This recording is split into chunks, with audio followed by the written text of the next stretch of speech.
Lift your hearts up to the Lord. Hallelujah, hallelujah. Spread the news that he is joy. Hallelujah, hallelujah.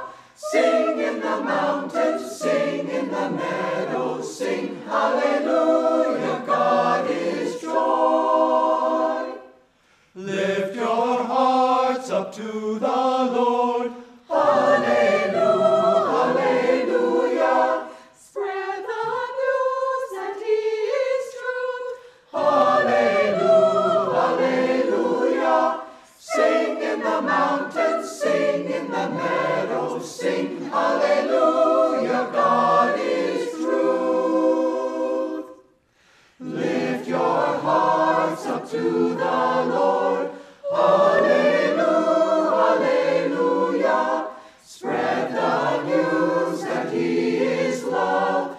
Hallelujah, hallelujah. Sing in the mountains, sing in the meadows, sing hallelujah, God is love. Sing in the mountains, sing in the meadows, sing hallelujah, God is love.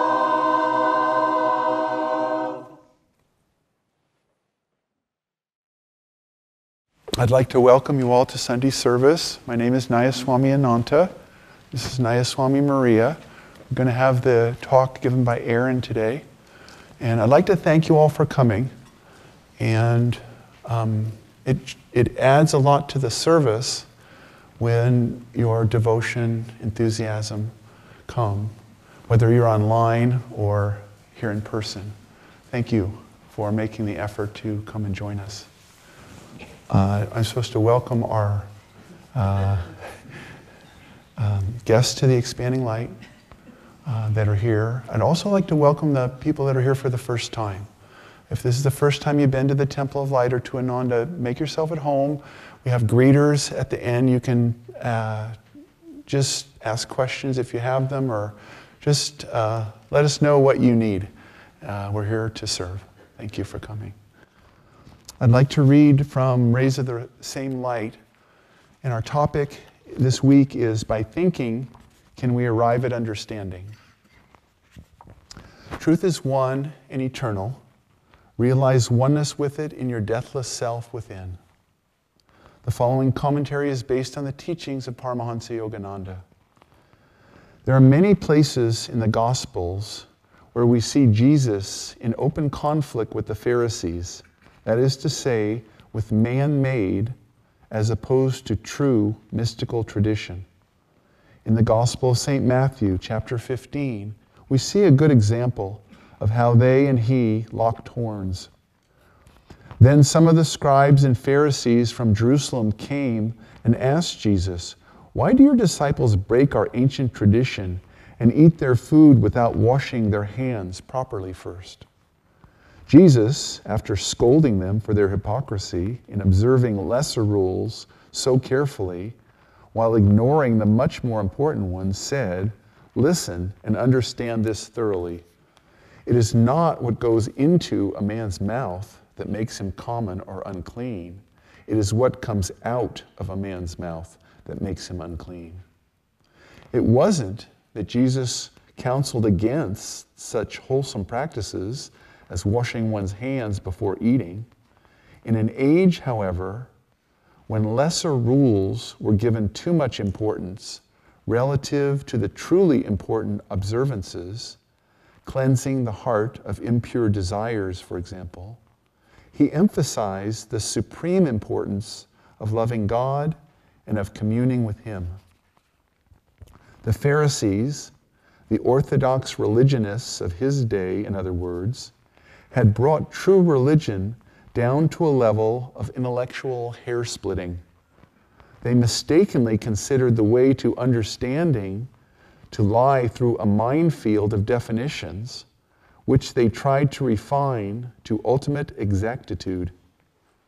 Jesus taught, however, that the intellect alone can never lead one to truth. Without love, indeed, there is no ultimate verity. Without fixity of purpose, born of the heart's devotion, the intellect wanders endlessly. It cannot settle for long on anything.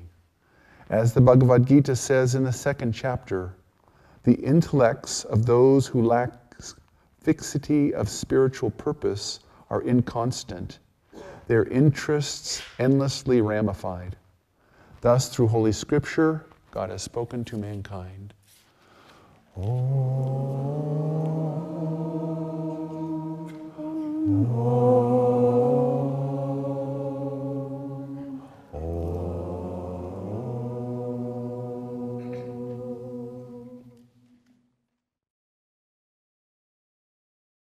Good morning. I'm going to start with a reading from Whispers from Eternity by Paramahansa Yogananda. O divine heart, I will hunt for thee in the forest of my soul. O divine heart, I ran after thee equipped with the spears of selfish desire. Thou didst fly before me. I raced after thee shouting prayers loudly, but my voice drove thee from me by the gusts of my restlessness. The noise I made only frightened thee away. Stealthily, then, I crept up to thee and cast the dart of my concentration. Alas, my hand unsteadily shook, and thou didst bound away. As thou didst so, however, thy hooves echoed. Without devotion, thou art a poor, poor marksman. With firm devotion then, holding fast the dart of meditation, I crept forward. Thy divine hoofbeats came stealing back, but I heard thee whisper, I am beyond thy mental dart, far beyond. At last, despairing, I entered the cave of celestial love, and there at last, lo, thou, the divine heart, camest willingly into my heart. Well, that's the divine drama right there, isn't it? We're all on that journey, somewhere on that journey. I had a dream this week that I was preparing for heart surgery. Somehow I ended up in the hospital in the dream, and I knew I was going to be having heart surgery the next morning. And the doctor came in and was talking to the person in the bed next to me and answering their questions, and I realized, wow, I have some questions here. What am I doing here? What's this surgery all about? I don't understand.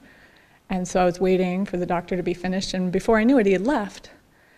I thought, okay, well, maybe he's going to come back. I'll wait. So I'm waiting for him to come back. And then it occurs to me the night's getting on, and the surgery's in the morning, so I go looking for the doctor. And it's starting to dawn on me that perhaps my questions are not going to get answered, and that I might have to face this surgery.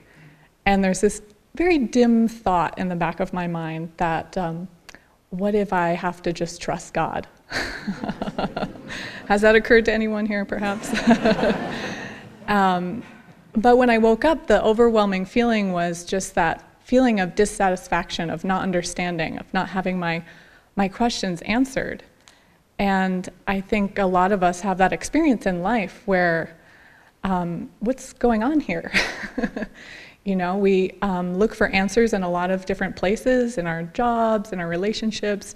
We're looking for something, and we get to a point where we realize, no, there's still something more. There's still something more that I'm looking for. This isn't it. This isn't answering my questions. We're looking for something. We have endless amounts of information available to us in our world today. And yet, there's still this longing that we have for something real, for something true. It's not quite giving us what we're looking for. And as we go through this life, or maybe many lifetimes, we begin to realize that everything in this world, sorry to break it to you, everything in this world will end in some dissatisfaction or disappointment. There's nothing except the search for God. And I think that's what we're all doing here today. We're looking for something more. the job, the relationship, the diet, the new trip, the house, the car, whatever it is that we think is going to bring us those answers, that satisfaction, that sense of knowing and connection, it just doesn't add up.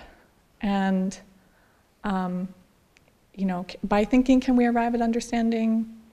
No, it can only take us so far. The mind can only take us so far. And that's where devotion enters. When all else fails, devotion begins to awaken in us. And I love what Swami says in the reading this morning on devotion. It's no sentiment. I think some people might think, I'm not very devotional, I'm not a very, touchy-feely kind of person, that's not really my thing. But we all are devotional. Everyone that's here this morning, everyone that's watching, it's that deep longing to commune with and know the only reality there is. Reality with a capital R. Right? The only reality there is. We all have that longing for something more, else we wouldn't be here. Right? We all have that devotion.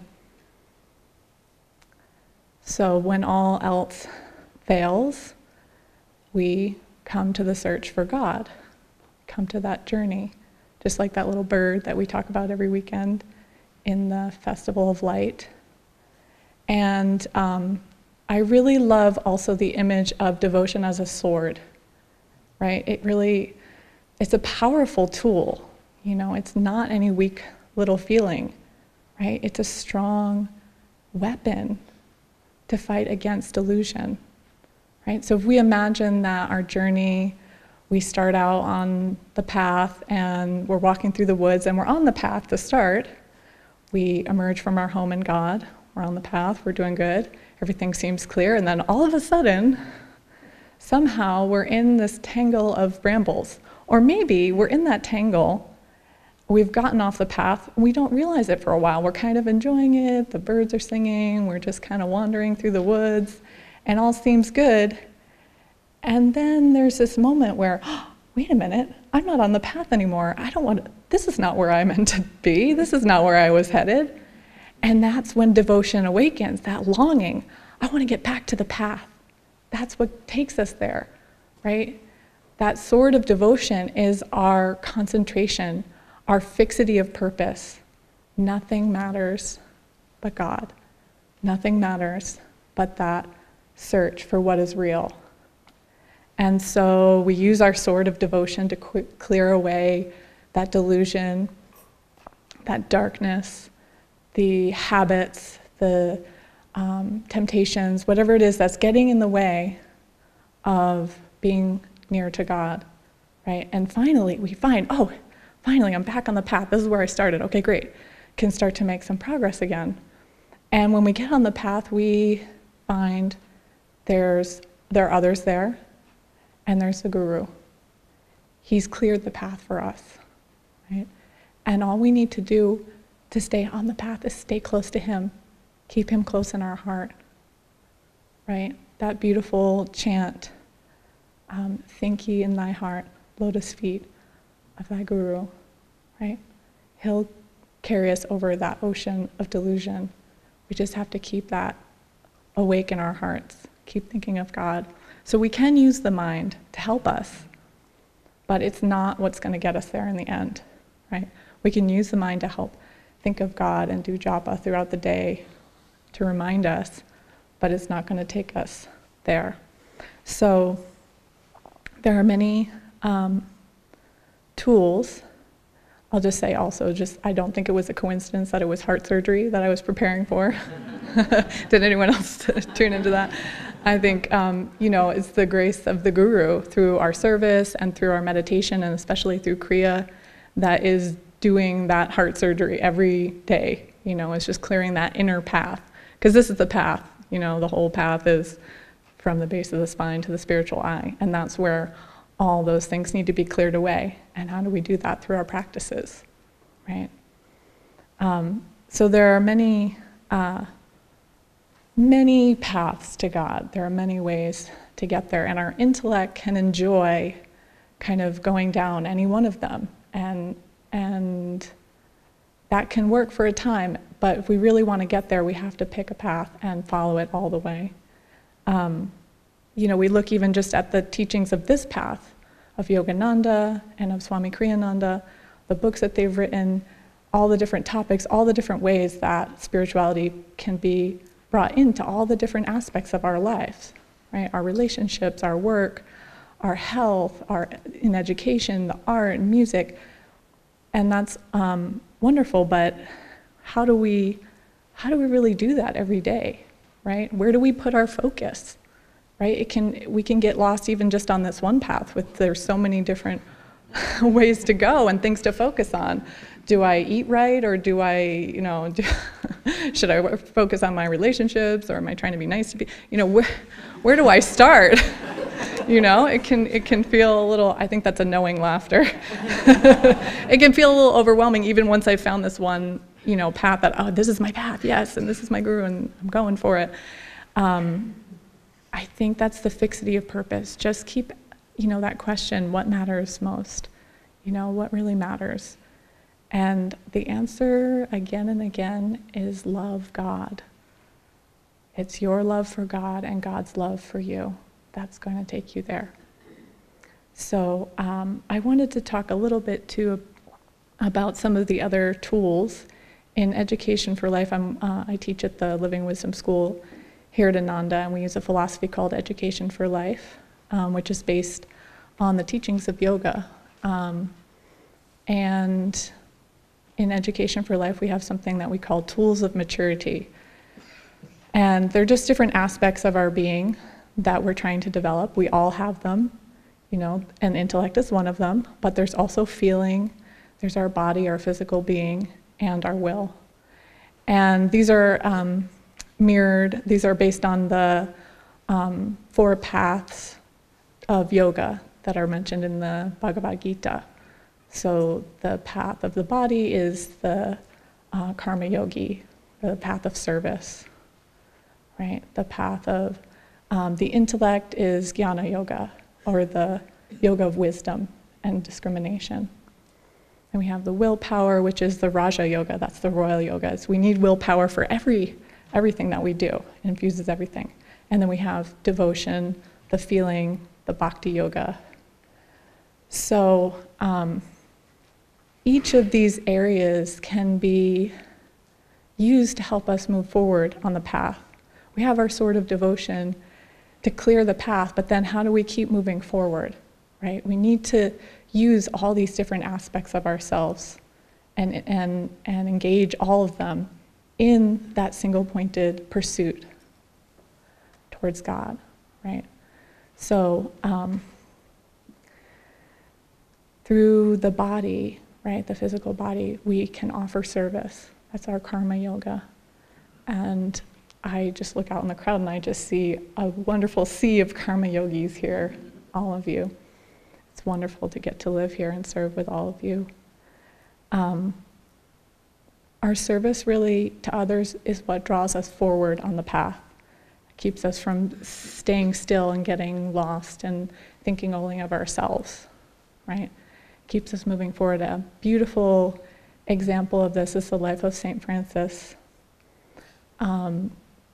When he was first awakening and starting to draw away from his life, his former life of luxury, and he was starting to spend more time meditating, going to the caves near Assisi, and he was riding on his horse one day, and in the distance he saw a leper, and at that time leprosy was just terrifying, horrifying to people. Everybody was afraid of it, and even to Francis, he saw this leper in the distance, and he was like, okay, I gotta get out of here. So, he kicks his horse, and suddenly the horse starts going towards the leper, So his mind is saying one thing, I'm afraid, I need to get out of here, but his heart is drawing him forward, and his body, right, is drawing him forward towards this leper.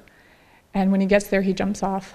But even as he's approaching, the sight, the smell, everything is just, I won't go into the details, it's quite graphic, but you can imagine it was not a pleasant experience. It's not something you want to ride towards particularly, but something compelled him.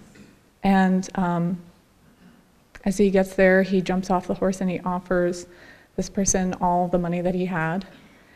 And he's ready to take off again. And something in him compels him to take the person's hand and kiss their hand.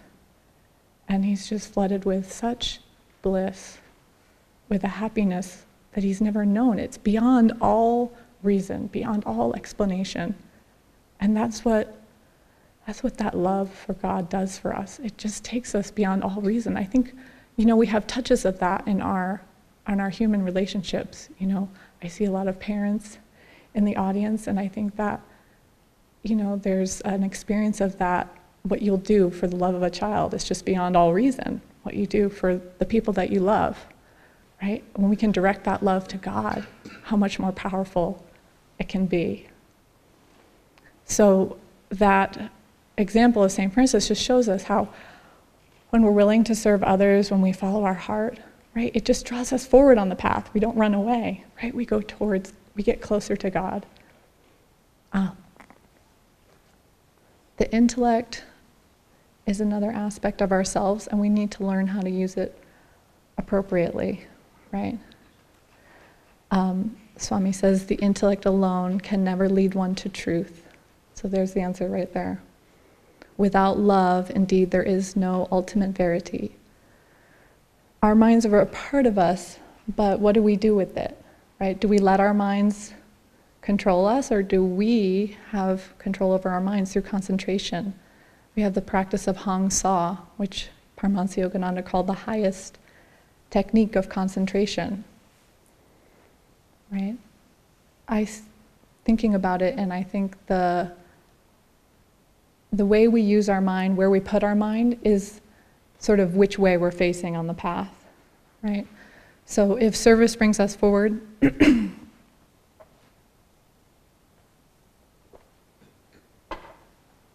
service draws us forward on the path, our intellect, our mind, determines which way we're facing, right? What are we focusing on? Where is our concentration?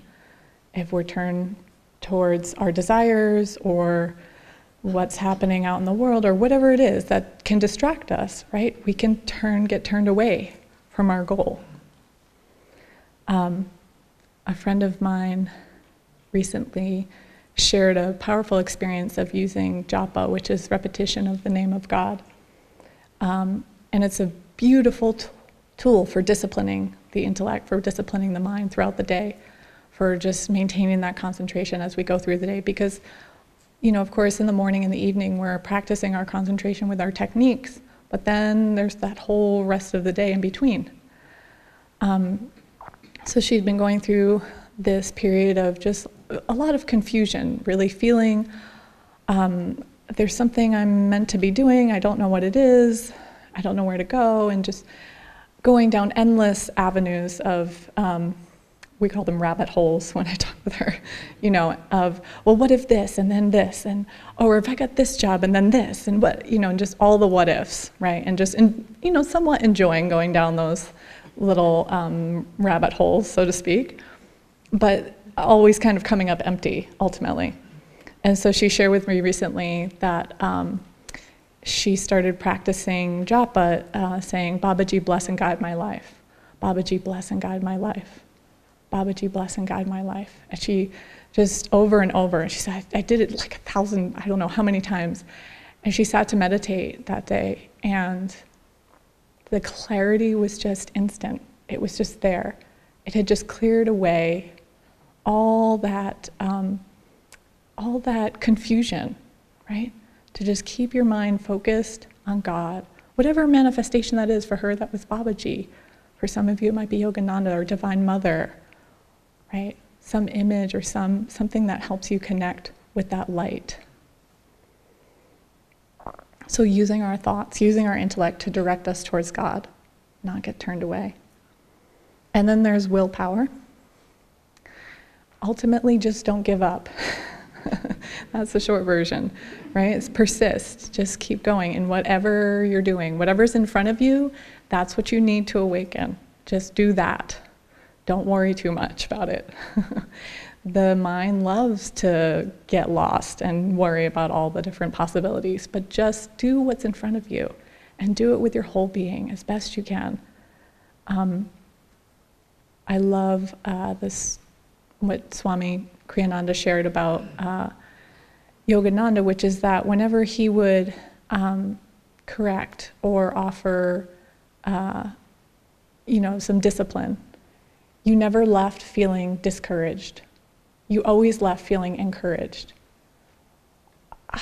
I don't know how often I've had that experience. Often when we receive some sort of correction, there's a feeling of, oh, I blew it. You start to feel discouraged, but don't let that take over. He said, that's Maya. Discouragement is Maya, is delusion. It's Satan trying to take you off the path, trying to break your will. So anytime you have those discouraging thoughts, just know that's not the guru. Don't listen to that.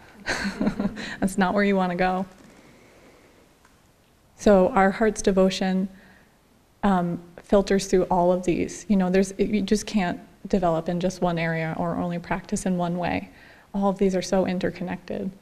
And our heart's devotion really helps us attune to what matters most. I had I have many beautiful experiences in the classroom, and it's always hard to figure out which the one I want to share.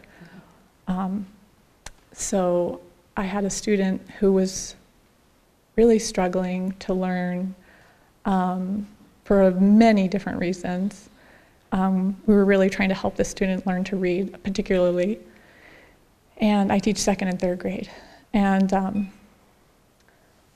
we'd been doing things for years, that we have a beautiful tutoring program and one-on-one instruction and just lots of different things, and working with different people and sending her here and sending her there, and just what could we do, talking with the other teachers, how can we help this student learn to read? How can we help the student really be successful, right? And it just, I can't explain it, it's just the grace that just comes in sometimes with some insight. It just occurred to me, it doesn't matter if she ever learns to read. That's not what matters. I mean, of course we want that to happen, but that's not what's most important here. In that moment, it wasn't what was most important. What she needed was to feel safe. She needed to feel connected. She needed to feel that love, that, that it was, that we were there for her, to just feel encouraged, right? And it's just a beautiful reminder. We can get so lost in what we think matters. But really, if we can take that moment of stillness to just tune in to what does really matter in this. And again, it's love, it's connection, right? That's what really matters. So don't settle. Perfection is the goal. Love is the goal, right? And our willpower is going to help us get there, and our devotion and our intellect, all those different parts of ourselves. And as we go along, we might mess up. There's a chance, right? Maybe once or twice.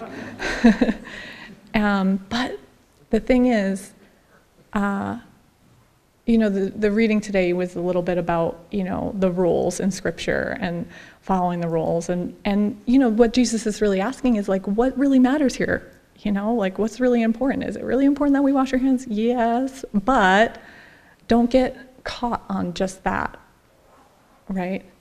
God isn't pleased or displeased. We can't get there just by following the rules. I think a lot of us have tried that, right?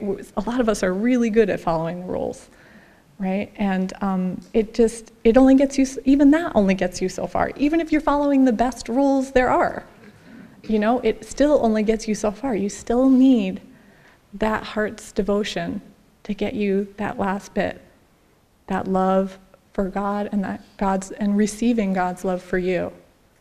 So there's a beautiful example from Autobiography of a Yogi that's right at the start of the chapter, An Experience in Cosmic Consciousness. And it's such a powerful, short little interaction between Yogananda and his guru, Sri Yukteswar. But there's so much that happens in that chapter later on that I think this part gets overlooked.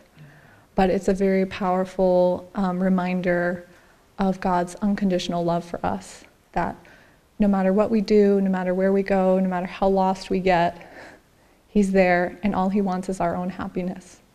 So I'm just going to read this directly. So Yogananda has, in the previous chapter, he's escaped. He's tried to flee to the Himalayas. He keeps thinking that's where his experience of consciousness is going to come from. He needs to get to the Himalayas. So against his guru's wishes, he flees, and then he comes back. And he says, "I am here, Guruji. My shamefacedness spoke more eloquently for me. Let us go into the kitchen and find something to eat." Sri Yukteswar's manner was as natural as if hours and not days had separated us. "Master, I must have disappointed you by my abrupt departure from my duties here. I thought you might be angry with me." "No, of course not. Wrath springs only from thwarted desires. I do not expect anything from others, so their actions cannot be in opposition to wishes of mine. I would not use you for my own ends. I am happy only in your own true happiness. Sir, one hears of divine love in a vague way, but for the first time I am having a concrete example in your angelic self. In the world, even a father does not easily forgive his son if he leaves his parents' business without warning, but you show not the slightest vexation, though you must have been put to great inconvenience by the many unfinished tasks I left behind. We looked into each other's eyes where tears were shining. A blissful wave engulfed me. I was conscious that the Lord, in the form of my Guru, was expanding the small ardors of my heart into the incomprehensible reaches of cosmic love. So, what matters most is that love, right? Love the Lord thy God with all thy heart, with all thy soul, with all thy strength, and thy neighbor as thyself. That's the one rule. That's the only one you have to know and remember and follow. And everything else will take care of itself. It's a long journey, but just remember, God is simple. Everything else is complex. Just keep coming back to that question. What matters most? What's really trying to happen here is we're trying to learn to love God and receive his love in return.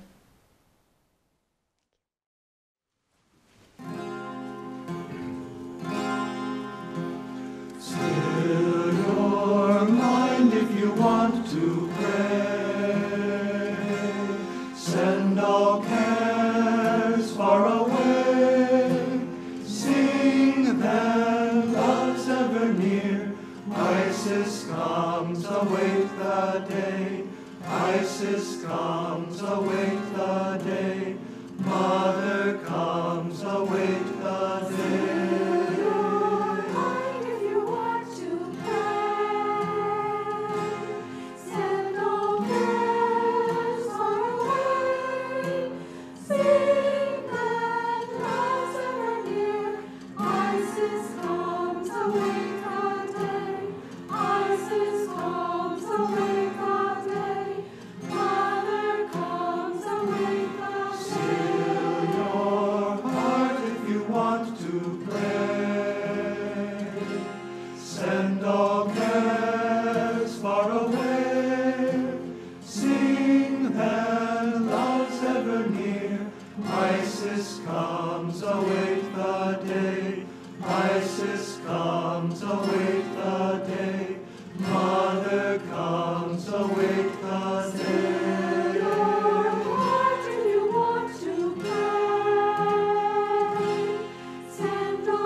Isis